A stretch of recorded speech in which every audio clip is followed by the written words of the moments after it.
Ici Jade Coaching, ton spécialiste dans l'enseignement des statistiques. J'espère que tu vas bien, j'espère que tu as la forme.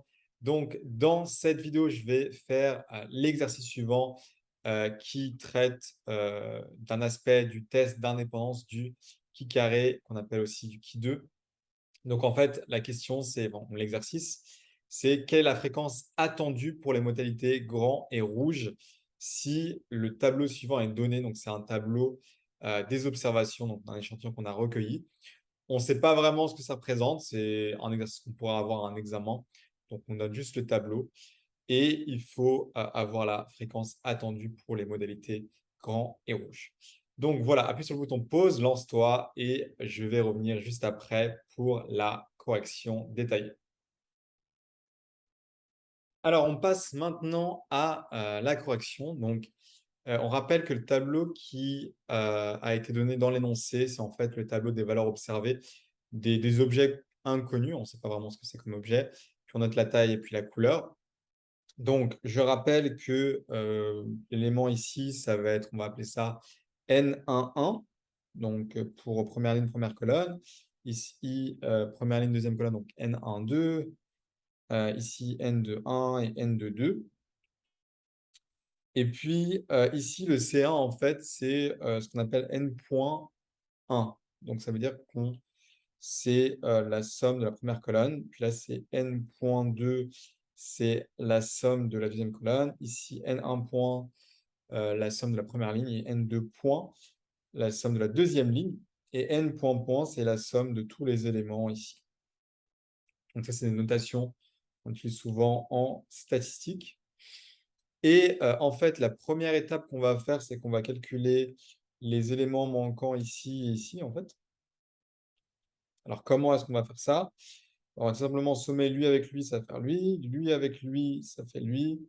Ensuite, par ligne, si je fais lui avec lui, j'obtiens lui avec lui, j'obtiens lui. Et finalement, la somme totale, je peux soit faire lui avec lui pour avoir lui, soit je fais 788, enfin 88 plus 1106 et j'obtiens le 1894. Donc là, j'ai mon tableau complet des valeurs observées. Et maintenant, d'après la théorie, je sais que pour avoir les valeurs attendues, en particulier, nous, on cherche grand et rouge, on cherche lui, cette valeur-là, attendue. On note souvent cette valeur-là, E11, pour espérer ou attendu, et première ligne, première colonne.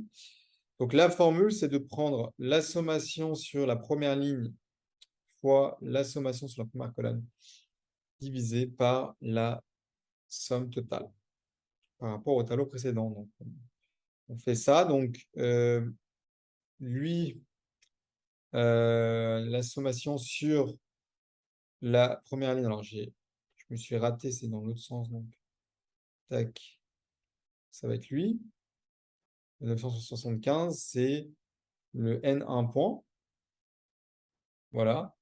Fois lui, la sommation sur la première colonne. 788 divisé par la somme totale.